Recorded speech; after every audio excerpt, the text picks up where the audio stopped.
Continuando con el intercambio de ideas, ahora nos encontramos con la licenciada Zenaida Almao. Ella nos explicará las estrategias para enfrentarse al conflicto en las organizaciones. Buenas noches, licenciado. Con respecto al tema, existen varias estrategias de enfrentar el conflicto en 3 momentos distintos: antes de que ocurra, cuando sucede y después de que acontezca. Cabe acotar que esas estrategias no son infalibles. Cada persona en la organización tendrá que recurrir a una de ellas o a más de una, dependiendo de la situación en la cual se encuentre. Sí, licenciado.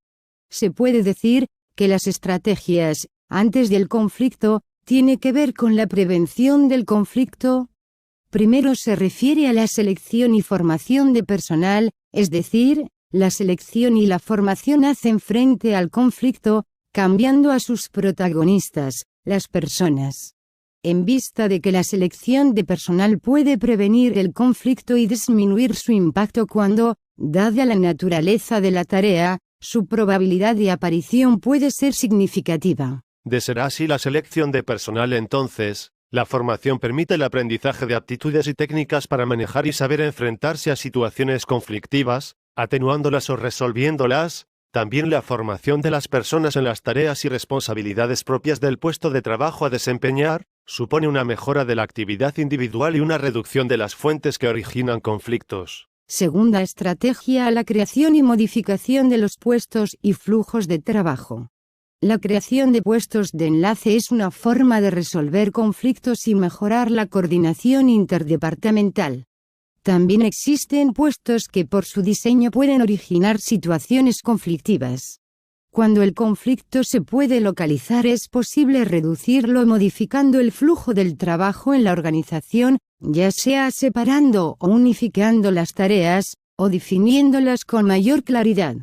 La tercera estrategia es anticiparse y establecer normas para canalizar los conflictos, es decir, el establecimiento de normas con vistas a encauzar adecuadamente situaciones conflictivas no cabe duda que reduce el impacto del conflicto sobre la organización. En general, es importante acotar que la estrategia antes mencionada aumenta la previsibilidad en las relaciones entre las personas y los grupos, pero no se pueden fijar reglas para todas las situaciones y hay que considerar los riesgos de una excesiva formalización. En cuanto a las estrategias a implementarse durante el conflicto, se refiere a las posibles alternativas para solucionarlo, como por ejemplo la relativización o en el fondo hay acuerdo.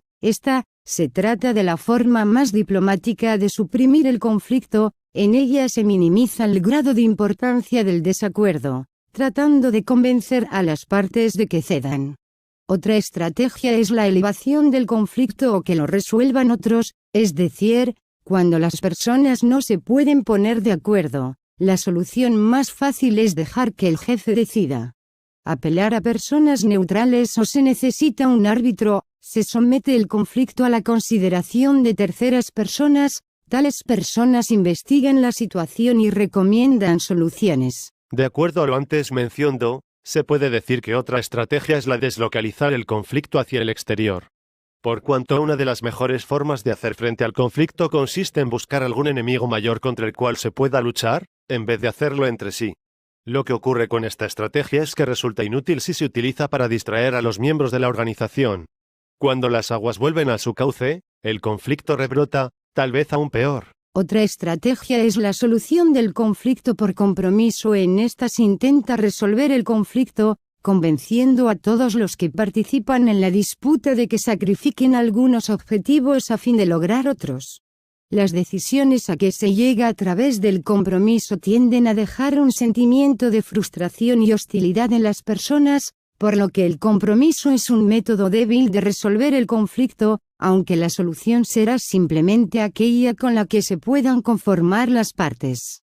La negociación y cooperación. La negociación requiere confrontación. Las partes en conflicto se reúnen para encontrar la solución óptima de su problema. Se examinan las causas del conflicto y se buscan los métodos para resolverlo. A menudo se llega a una solución razonable si se cuenta con un líder hábil y se está dispuesto a aceptar el estrés que sienten todos los interesados. La negociación colectiva entre empresarios y sindicatos, o dirección y empleados, es una muestra de esta estrategia de manejo del conflicto. En cuanto a las estrategias después del conflicto, ¿qué nos puede explicar acerca de este punto? Bueno, licenciado, después del conflicto se dan las consecuencias. Como es un conflicto intergrupal, se producen cambios en el comportamiento del grupo. Como por ejemplo, mayor cohesión, es decir, los miembros del grupo muestran mayor solidaridad y dejaban de lado sus antiguos desacuerdos.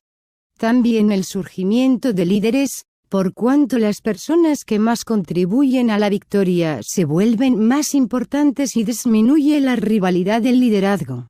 Y por último, la distorsión de las percepciones y aumento de los estereotipos negativos, por lo general se consideran con una capacidad superior, y disculpan sus limitaciones aumentando las de los otros.